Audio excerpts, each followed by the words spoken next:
Relief would allow the owner to increase the permitted zone coverage as well as reduce the minimum rear yard setback. So the current existing special zone that applies to the two blocks permits a maximum zone coverage of, let me just make sure I'm reading my screen here right, because I'm covering it up with my windows. Sorry about that.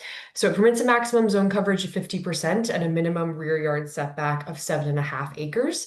The applicant is looking to increase that maximum zone coverage to 54% and then permit a minimum rear yard setback of 6.5 meters, so going down about 1 meter. If approved, this would facilitate the development of 13 townhomes across those two separate subdivision blocks. So here is a 2025 air photo of those two blocks. They're just outlined in orange. So they're just around the corner of Deering Drive when you come into the subdivision off of Blue Water Highway within the greater Grand Bend area there. Here is the site plan for block 92. So if I go back to that former picture, that is the southernmost block. You can see the proposal for the townhomes there. And specifically, I draw the committee's attention to the red lines on the site plan. Those are the specific spots on the block that they're seeking the rear yard relief. So only applying to those corner townhomes in this instance. And then this is the site fit plan for block 93. So it is the northern block. And again, just looking for reduced rear yards for those corner units. This is a picture of the blocks. We're looking west here from Deering Drive. So obviously currently under construction. And then this is just a summary of comments. In short, no comments were received from neighbors and no agency concerns. There was a recommended condition from municipal staff pertaining to an existing easement, and I'll get into that further on in the presentation here. So as the committee knows, we do have these 4 tests of a minor variance to deal with, whether the application is minor, desirable for the appropriate development or use of the lands, and whether it maintains the general intent and purpose of the zoning bylaw and official plan. So in this case, as noted, the rear yard relief is only applying to the corner townhouse units. Those inner units will still maintain that 7.5 meter rear yard setback. When we think about these two blocks in particular, they are designated residential. They are within that fully serviced settlement area of Greater Grand Bend. So this density of development is certainly compatible with the adjoining land uses and continues to achieve those official plan goals of achieving a good mix of medium and high density development. And generally, we would say that this proposal is an efficient use of land for these two blocks. In terms of the more technical impacts, the applicant did submit a letter from the engineer who did come up with the master grading and drainage plan for the Solhaven Plan of Subdivision. And that engineer has stated that the proposed increase in zone coverage will not have a negative impact on the master grading plan. So no sort of drainage impacts down the road are anticipated as a result of this small increase in zone coverage. And then if I just go back to referring to that easement I mentioned, so this is a reference plan for the Solhaven Plan of Subdivision, and you can see the blocks 92 and 93, and that easement falls right between the two blocks. It has to do with providing a stormwater outlet. So it was noted on the site plan submitted by the applicant that the setback, I believe, from one of the end units to that easement was 1.49 meters. And it's just noted by municipal staff that that 1.5 meter setback needs to be maintained at the time of building permit just to make sure that we don't have any intrusion onto that easement. So really not a big deal in this case. We're talking about a minor fluctuation, but it is just noted by staff that at the end of the day, no interference with that easement will be permitted. So in looking at the test of a minor variance, it is recommended that this application be approved, subject to 2 conditions, the one being, again, that those townhomes do not encroach into the municipal easement, and that would be to the satisfaction of the chief building official, and the second being just our standard approval period, that this approval is valid for a period of 24 months from the date of the committee's decision. So happy to provide any clarification or answer any questions of the committee at this time. Thank you. Thank you, Selena. Are there any members of the public in attendance that would like to provide comments or have a question they'd like to ask online or here? So Caroline Baker is online if she'd like to speak. Hi, Caroline. Good Yeah. afternoon, Chair Oak, members of the committee. Sorry, I apologize. I was just letting you wait for some residents in case I can't see if they're in the audience there this evening. Certainly, I just wanted to add to the comment, certainly in agreement with the recommendation. What I did just want to note is the reason for the variances, including the rear yard setback and the increased lot coverage, is because they've moved to single-story townhouses that provide greater accessibility. And essentially, when you provide the bungalows as opposed to two-story, you do get more ground floor coverage, which naturally increases the lot coverage, and that sort of explains the increase. Also of note, the province does have some as of right relief for that rear yard setback for the two end units of 10%.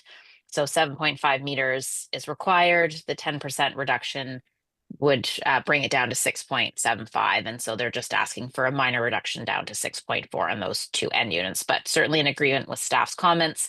We're aware of the comment related to the easement, and that has been conveyed back to the builder for their building permit drawings should the variances be approved. But other than that, I'm just here to answer any questions that you may have. Thank you. Thank you, Caroline. Are there any questions for the planners? Okay. Any questions on anything else from the members? Okay. One last time, any further questions? All right, so seeing none, we can proceed on to the next item. I'd ask the Secretary Treasurer to propose a suggestion for a motion for this. So in regards to this, 2A, no public comments were received on this application, so there's no effect on the decision. And 2B, no agency comments or concerns were received, so there are no effect on the decision. So the proposed motion that minor variance MV 03-2026 Magnus Baker be approved as per the attached decision sheet, and that includes the conditions that the proposed townhouses do not encroach in the municipal stormwater easement to the satisfaction of the CBO, and the variance approval is valid for 24 months from the date of the committee's decision. Okay, thank you. Can I have a mover on that? Member McLeod Haggett moves it. A seconder? Member Neeb? All in favor? Carried? So, thank you. All right, yeah.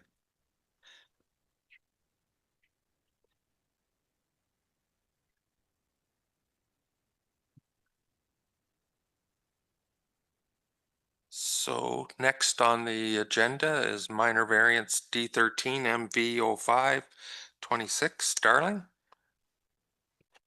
The notice for minor variance application MZ05-2026 Darling was sent on June 16th, 2026 to property owners within 60 meters, 200 feet of the subject property and agencies requiring notice. Thank you. Please, Planner McIntosh, proceed with your presentation when you're ready. Thank you. Great, thank you. So as noted by the clerk, this is MV05-2026.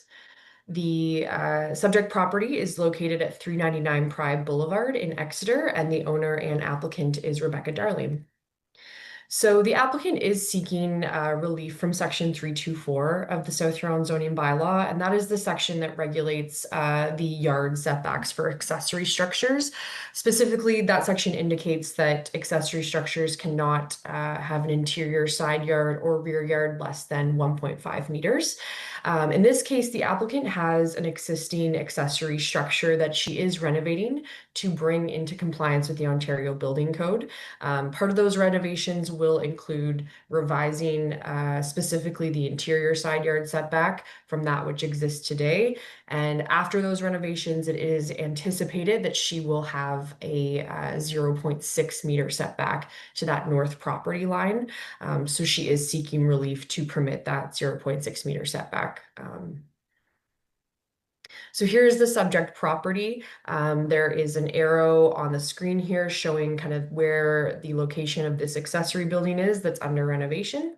And then this is just an image of the structure for the committee's information. In terms of comments received, again, no public comments received, and in this case, there was no concerns from municipal staff with the proposal.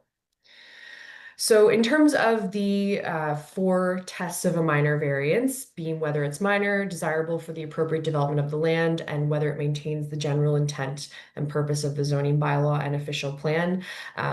This one's a bit more unique in that we are dealing with an existing structure, but certainly it is an improvement from the existing conditions today. And so that desirability is being better met.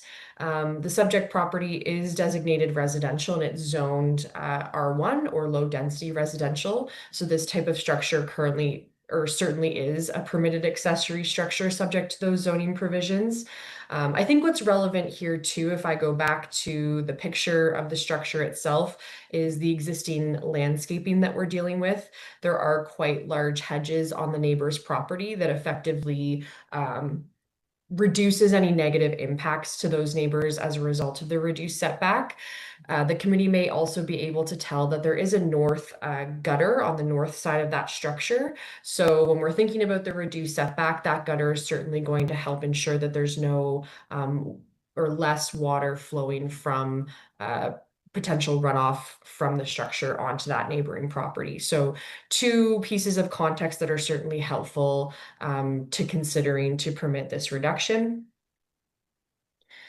And generally speaking, it is staff's opinion that this variance does meet the 4 tests of a minor variance. And so it is recommended that MV05 2026 be approved with 2 conditions. The first being that that structure continue and is renovated to meet the Ontario Building Code and not exceed that final setback of 0.6 meters. And then again, that variance approval is valid for a period of 24 months from the date of the committee's decision. And again, happy to provide any clarification or answer any questions of the committee on this one. Thank you. Thank you, Selena. The property owner is here tonight, Rebecca Darling. Any comments that you'd like to make at all? Okay, thank you. Any other members of public online or anything? There are no members online. Okay, thank you. Any questions from member Need or myself? No, nothing on our end. One last time, any further questions? Seeing none, we can proceed on to the next item, number 6.5. I'd ask the Secretary Treasurer to propose suggestions on the motion. So suggestions for this motion would be under 2A, no public comments received on this application, so there's no effect on the decision, and 2B, no agency comments received on the application, so no effect on the decision. So the resolution would be that minor variance MV 05 2026 Darling be approved as per the attached decision sheet, which includes the conditions that the structure be renovated to meet the Ontario Building Code and not exceed an interior side yard setback of 0.6 meters to the satisfaction of the CBO, and the variance approval is valid for a period of 24 months from the date of the committee's decision. Thank you. So can I ask for a mover, member Need? And I'll second it. All in favor? Carried. So thank you, Selena, for your work on this. Do we have a motion to adjourn? Member Need. And I'll second that. All in favor? Thank you, everyone.